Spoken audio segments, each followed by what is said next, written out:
E hoje na cidade de Caracas, um carro-tanque, parecia um anfíbio, liderado e ordenado pelo presidente Maduro, passa por cima da multidão. O exército venezuelano passa por cima dos cidadãos venezuelanos, mais cruel do que o Partido Comunista Chinês de 1989 na Praça da Paz Celestial, na cidade de Pequim. Eu, como brasileiro... É verdade, o Brasil sempre defendeu a livre determinação dos povos. Os povos têm que discutir seus próprios destinos. Essa concepção de um país ingerir sobre outro país e de repente, o Brasil está apoiando um presidente autodeclarado. Então, portanto, é preciso respeitar o povo venezuelano, nas suas opções e na sua determinação de ter eleito um presidente para aquele país. Mas venho aqui para dizer, por que estes não falam do que está acontecendo no Brasil? Por que não falam disso? Por que não dizem que foi vendida uma reforma trabalhista que iria gerar emprego? Essa reforma está há mais de um ano vigente neste país e ali se aumentou o desemprego, e eles tendem a dizer que a culpa é do governo ou dos governos do PT. Mas o povo brasileiro sabe que o PT foi vítima de um golpe das eleições de 2014, que foram fraudadas há mais de 3 anos. Há mais de 3 anos que o PT é oposição ao governo que ali está, que é fruto de uma ruptura democrática, o governo Temer. E alguns achavam que a ruptura democrática, ela ficava ensimesmada. Não, ela vai esgaçando o tecido da democracia, e a democracia é chão básico para os direitos, da mesma forma que os direitos carregam a democracia para as esquinas, para as dobras, para um Brasil invisibilizado, para um Brasil esquecido, e fazem da democracia uma democracia de alta intensidade e não de baixa intensidade. A relação dos direitos com a democracia é umbilical, e o que nós estamos vendo é um rasgar o tecido democrático.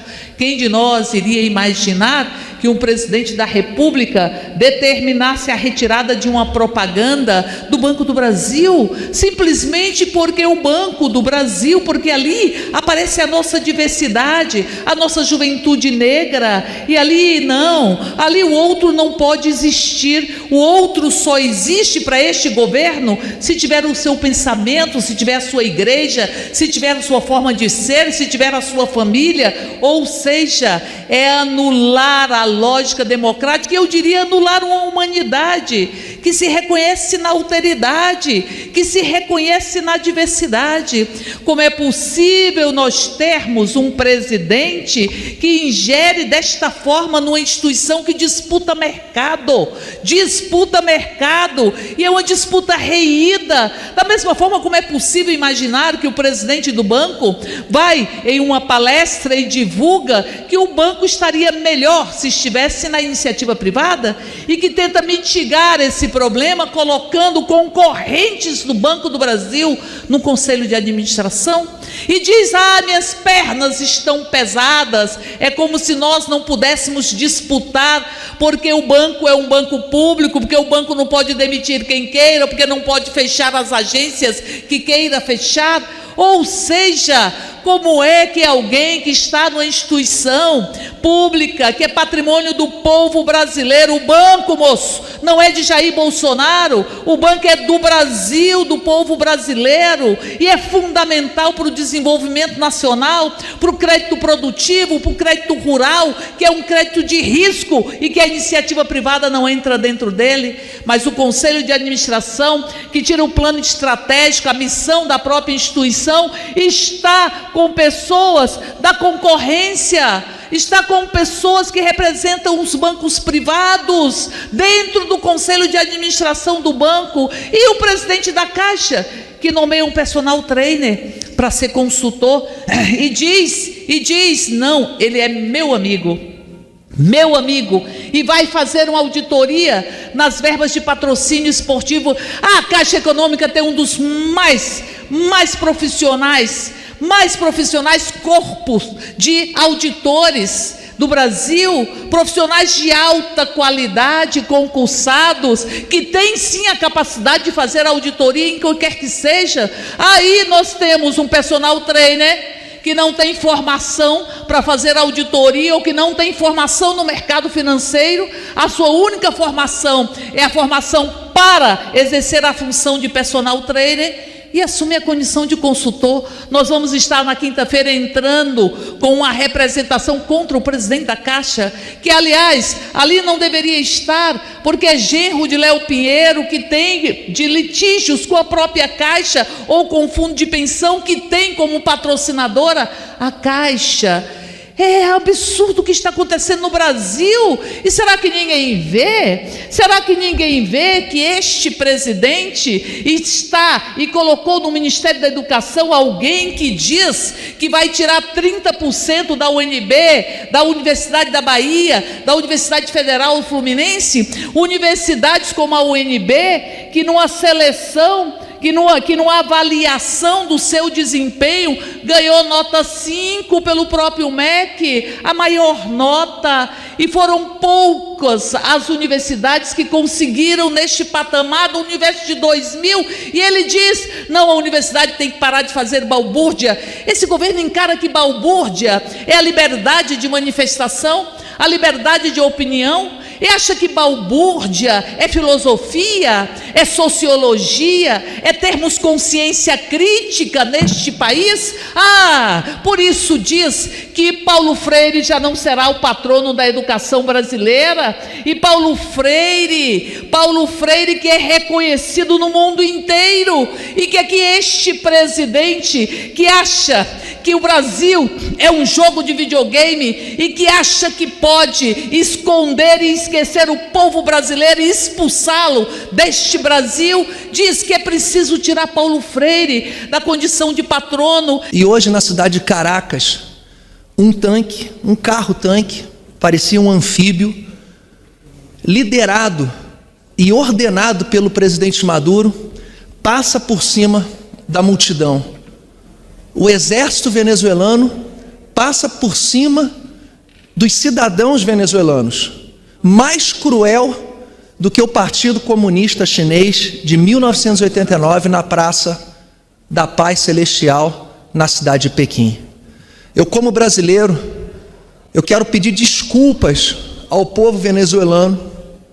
Eu tenho vergonha de um governo brasileiro ter apoiado politicamente e financeiramente um governo corrupto, um governo sanguinário, que ordena que um tanque de guerra passe por cima dos seus próprios cidadãos. Eu sinto vergonha, e eu vou usar a frase de um ex-presidente brasileiro que está preso em Curitiba, porque até hoje um bando de malucos ainda apoia a ditadura sangrenta de Nicolás Maduro. Eu quero dizer aqui que a oposição brasileira, ela tem que se importar com as reformas estruturais mais importantes do nosso país.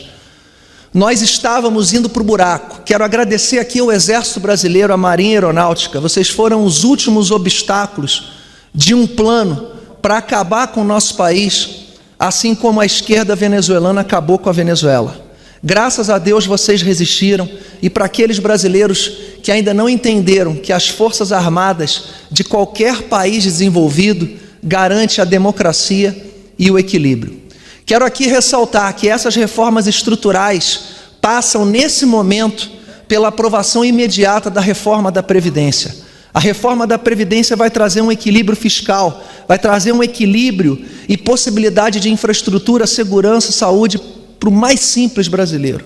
Eu vou dar um exemplo aqui que eu escutei de um professor no Rio de Janeiro, e ele falou: Luiz Lima, quando eu sobrevoo a cidade do Rio de Janeiro de avião e eu olho para baixo, eu vejo muitas favelas, vejo moradia simples e vejo prédios. Quase 100% de tudo que a gente vê foi praticamente comprado à vista.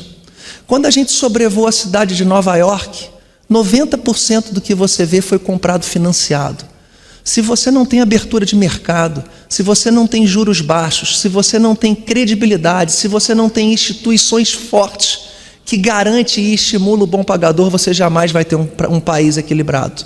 Vou contar outra aqui, que eu ouvi na televisão. Nelson Motta, na época do Manhattan Connection, que tinha uma dobradinha com Paulo Francis.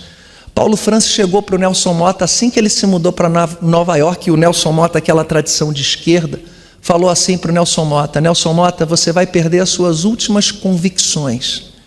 E não deu outra.